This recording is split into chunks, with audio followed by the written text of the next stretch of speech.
ایک دفعہ کا ذکر ہے کہ پرانے وقتوں میں ایک گاؤں میں ایک غریب آدمی رہتا تھا۔ وہ بہت ہی سیدھا سادہ اور بولا بالا تھا۔ اس کے گھر میں اس کی ایک بیوی اور 5 بچے تھے۔ وہ محنت مزدوری کر کے ان کا پیٹ پالتا تھا۔ کبھی دہاڑی لگ جاتی اور کبھی نہیں لگتی تھی۔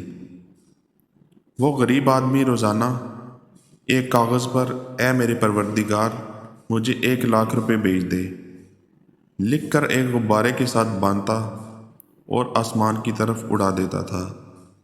غبارہ اڑتا ہوا پولیس اسٹیشن کے اوپر سے گزرتا تو پولیس والے اس غبارے کو پکڑ کر اس پرچی میں لکھی ہوئی عبارت کو پڑھتے اور اس غریب اور بولے بالے آدمی کی دعا پر ہنستے۔ ایک روز پولیس والوں نے غبارے میں لکھی پرچی میں لکھی دعا پڑھ کر سوچا کہ کیوں نہ اس غریب آدمی کی مدد کی جائے۔ سب پولیس والوں نے مل کر چندہ اکٹھا کیا تو بامشکل 50,000 روپے جمع ہوئے اور اس غریب آدمی کے گھر جا کر رقم دے آئے۔